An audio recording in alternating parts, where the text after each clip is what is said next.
ஆமா, அவர்கள் மகிழ்ச்சியோடும் களிப்போடும் வந்து ராஜா அரண்மனைக்குள்ளே பிரவேசிப்பார்கள். ராஜகுமாரத்து உள்ளான பூரணம் அப்படி என்ன,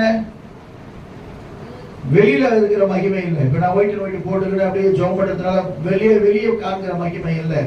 நம்ம உள்ளத்துல ஒரு பூரணம் இருக்கணும். நமக்குள்ள ஆண்டவர் துதிக்கத்துல ஒரு பூரணமான ஒரு சந்தோஷம் இருக்கணும். ஆண்டவரை மகிமைப்படுத்துல ஒரு பூரணமான சந்தோஷம் இருக்கணும்.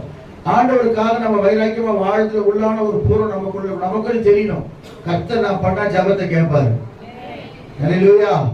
ஒரு ஜபத்தை ஆண்டவர் கேட்பாரு. என் தேவைகளை கர்த்தர் சந்திப்பார். நான் செய்கிற காரியத்தெல்லாம் கர்த்தர் என்னோடு கூட இருக்கிறார். என் காரியம் யாவற்றையும் கர்த்தர் வாய்க்க பண்ணுவார். என் கோவில் தனி என்னை தேர்ச்சி சொல்லும் பொழுது ஆமென் என்று உள்ளுக்குள்ள ஒரு சத்தம் கேட்கணும். அதனால்தான் கர்த்தருக்கு ஸ்தோத்திரம். 21 வெளிப்படுத்தின நம்ம போன வாரம் பார்த்தோம். மனைவி தன்னை ஆயத்தப்படுத்தினான். மணவாளனுக்கு ஏற்ற